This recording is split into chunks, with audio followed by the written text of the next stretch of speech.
In Washington, a policy agenda called Unleashing Prosperity Through Deregulation is systematically dismantling the enforcement mechanisms designed to keep workers alive. The mechanism driving this is Executive Order 14192. It establishes a strict mandate. Federal agencies must eliminate 10 existing regulations for every single new one they introduce. This 10-to-1 quota forces the Department of Labor into a difficult mathematical corner, requiring them to prioritize cutting red tape over preserving life-saving protections. Caught directly in the crosshairs as the Occupational Safety and Health Administration, better known as OSHA, the sole federal agency fully responsible for worker health and safety.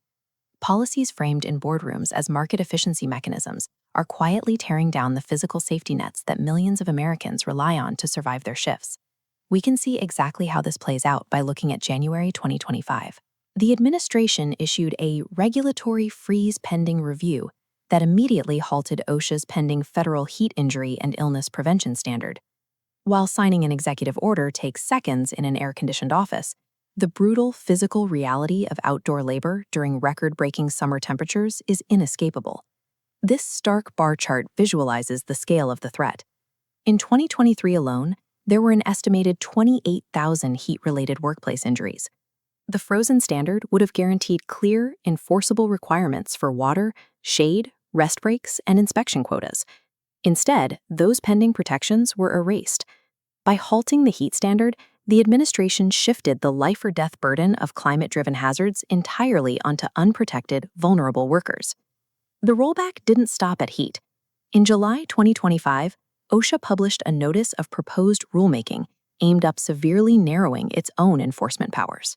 The target was the General Duty Clause, OSHA's essential catch-all tool used to penalize employers for obvious dangers that lack specific codified rules. The text requires a workplace to be free from recognized hazards, but the new proposal creates a massive loophole. It seeks to exempt any known hazards that the agency deems inherent and inseparable from the core nature of a job.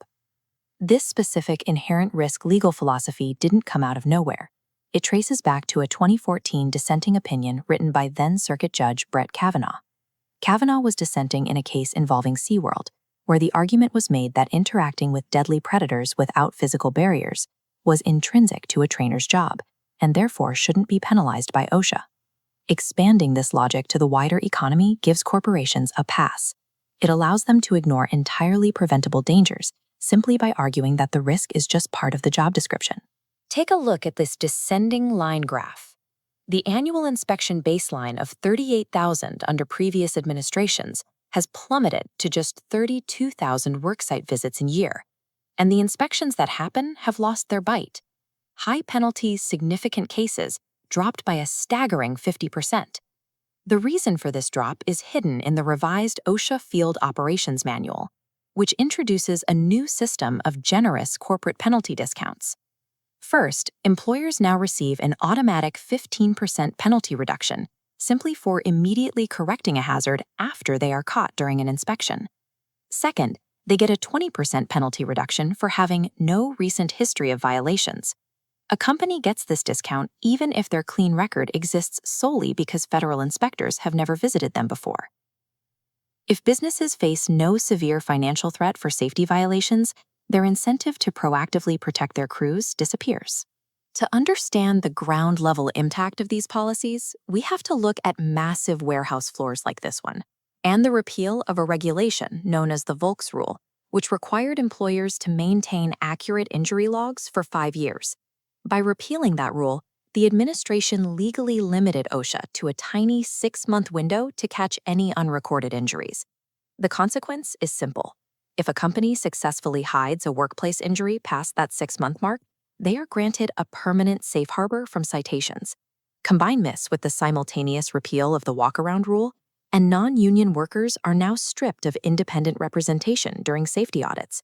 When inspectors do show up, workers face management entirely alone. Regulatory and political philosophies change with every administration, but the deadly laws of physics regarding a falling steel beam or the biology of a heat stroke do not. With workplace fatality investigations hitting a 10-year high and federal watchdogs severely crippled, The burden of survival falls entirely on the men and women clocking in each day. For workers, this means rigorously documenting your own worksite conditions, organizing to protect yourselves collectively, and pushing for robust state-level safety protections when the federal government steps back. If you found this investigation valuable, subscribe so you never miss the next deep dive.